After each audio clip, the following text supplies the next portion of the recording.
Hi. So this is a problem that we all face, probably more often than we'd want to. It's when our day actually blows up. And what is it that we're going to have to do to get back in control? So have you ever been there, 11:30 during the day, and you're looking back in your morning and it's just gone to pot. You had great intentions, you knew exactly what you were going to do, you're going to get those important objectives, get started on them, but it's now 11:30. Where's it gone? The whole day's gone. You're feeling frustrated with yourself. Maybe you've had an argument that just didn't go the right way. You got involved in emails, and before you knew it, you looked up and the day was almost over. So what's happening? How are we going to grab back control of it?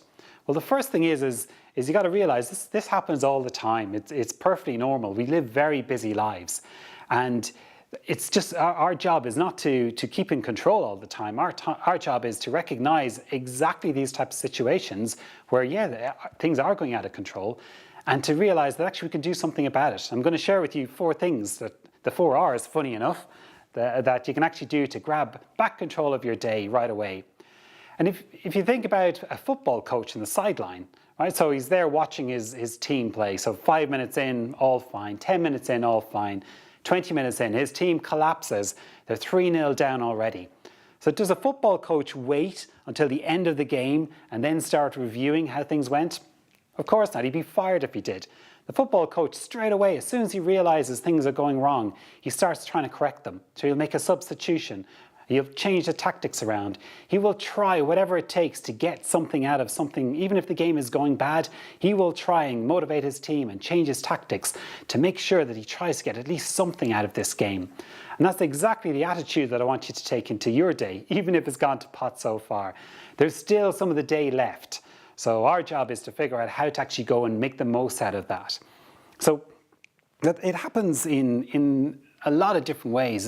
And this concept is really important for leaders, because if you think about it, if your day goes to pot and you're actually leading a team or people are relying on you, well then their day is also going to go to pot if you're not up to your best. So if you are sending out the wrong commands or giving the wrong motivation and orders, all of a sudden everyone working for you is going to be also wasting their day. And I realized this when I had a team of over 200 people working for me, that when my day went bad, I was subconsciously or consciously destroying other people's days. And you can imagine the ripple effect of all of Keith's in a funny place, or Keith's not quite in control, and that rippling down and having serious effects on big teams. So it is really important for leaders, and especially to stand up and grab control of it. So what's the first thing you need to do? Well, the first thing you need to do is relax, okay? Relax. Okay, your brain is flying, absolutely flying. It knows that things are not going the way they should be. It is panicking. It is just whirling away. How am I going to solve this? How am I going to get this done so I can then, by magic, have another good part of the day? Well, time out is probably the best thing you can do here. In order to calm down the brain, the best thing you can do is just take five minutes. That's all you have to take to yourself. Get up, walk. Walk outside, walk for a cup of coffee, walk for a chat. Just get your brain into a different place. And as soon as you're up and walking, tell your brain, listen, just forget about it for just a few minutes. Relax. This is totally normal. How you feel is just stress building up or frustration. That's totally normal. Relax, and we're going to get to it. And what that does, it just settles the brain down. It gets you into a state where you can actually start looking at things as they are. So once you've had your cup of coffee, or you had your little walk, or you've enjoyed someone else's company, and your brain is back down to okay, I'm now ready to look at this. The second thing is reality. All right, so we're relaxed. Oh dear. Reality. How's that? So the brain's relaxed. We're now in a place where we can actually objectively look at what's actually happening. And reality is all about looking at things as they actually are. And that's really important. If you don't see things for how they actually are, you're not going to come up with the solutions that you need to actually go and get things back in control. So by actually what they are, it is no better and no worse than how it is. So quite often you'll hear optimists and pessimists. All right, the pessimist says, oh, it's terrible, the world's falling down.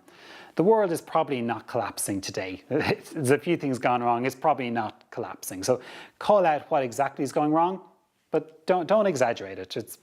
It's only those things. And the second thing is, don't pretend that things aren't going wrong. If you are bored and disengaged or frustrated or stressed, they are real. Accept them. They're real. Don't try and put a positive spin on it.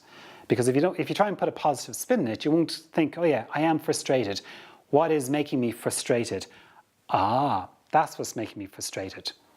So see things for exactly as they are. No worse, no better.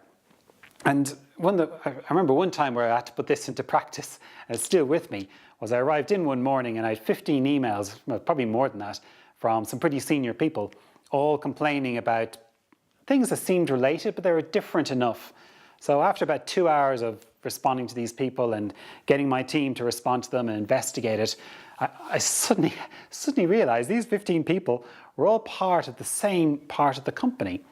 And what I realized after I'd sort of taken my break and realized my day had gone to pot, I realized, actually, hang on a second, I bet you that all of these requests and all of these problems are coming from the same spot someplace. And all I had to do was figure out where this is coming from. One call later, figured out that actually was a report one of the CEO's direct reports, who these people all sort of worked for or supported, had made a comment at a meeting the previous day. And that had resulted in all of these requests coming in at me from everywhere. So what was I able to do once I understood reality? I was able to take a proactive step towards going and fixing it. And that's the next step, which is resetting. So again, I now know what reality is. So I know what's actually happened. So what am I going to do? How am I going to reset my day now so I get the most out of it? So that example I was just telling you about, it was a pretty obvious one. Got on the phone call with this person, asked her what was going on, and she explained, and she did have a problem. She had quite a big problem, but it wasn't the problem that she'd conveyed to everyone else. That had confused the message. As soon as I understood from her directly what her problem was, I was able to put my team to go and sort it out. And the other thing I was able to do was one single email, dear everyone, I've spoken to the person, it's all fine, under control, I'll resolve it. So that not only reset my day, but also reset all of these other people's days as well, because they had another problem that they could get off their plate as well. So resetting is really important. So how do you reset?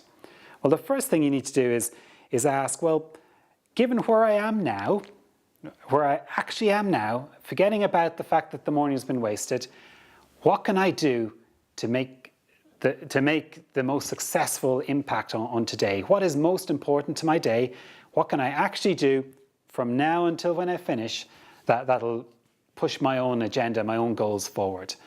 And you need to be really blunt with yourself and realize that, crying over spilt milk, you can do it if you want to, but it's not going to help. Your morning is already gone. So just forget about it and focus on what can you do to really have a great, impactful day. And again, we've gone through, so your relaxed state of mind, you're seeing it for reality. So when you reset here, you're doing so from a very good place. You should be already thinking about that top goal that you probably started off in the morning to try and do. And now you're drawing a line under it and you're going, okay, this is now what I need to do to get back on there. And the fourth thing, this is the step that everyone forgets to do. The greatest people that I've ever met, they do this all the time. Most people don't do it. So this is it, right? It's review. This is so powerful, so powerful. Why? Well, review is where you actually get to go right the way back to the beginning again, okay?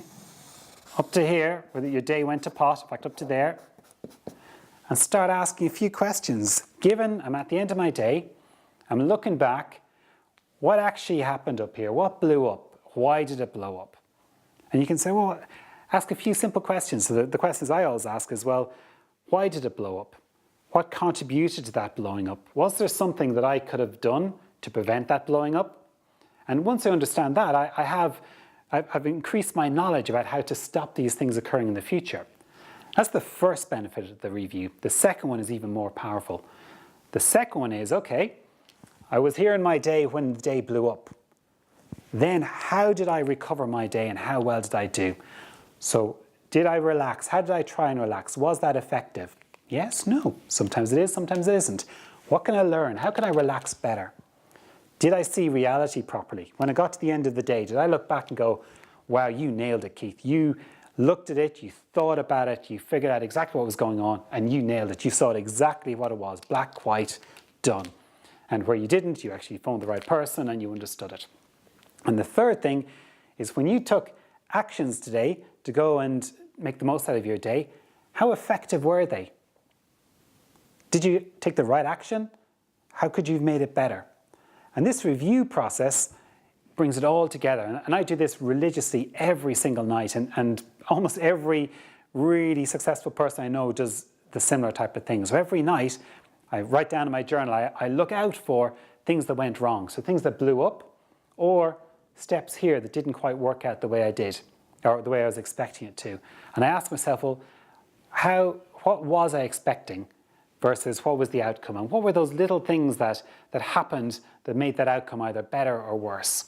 And all of that gets logged in here. And next time I hit the same thing, which is quite often, my days blow up, probably like yours quite often. We don't get to control our lives fully. But when it does, I put into practice everything I learned. And what happens is, hopefully, I like to think I'm getting better and better and better at days not blowing up so badly. They still blow up, but I recognize it earlier. And I take corrective actions earlier to get back on track earlier. And all of that, when you pull all of that together, it's like a supercharging effect. I get more done even when my day blows up. I still get progressed towards what it is I want out of life. And that's how the great people get successful, is they keep running through this. They don't not have days that go wrong. They have days to go wrong, and yet they still make something great out of it.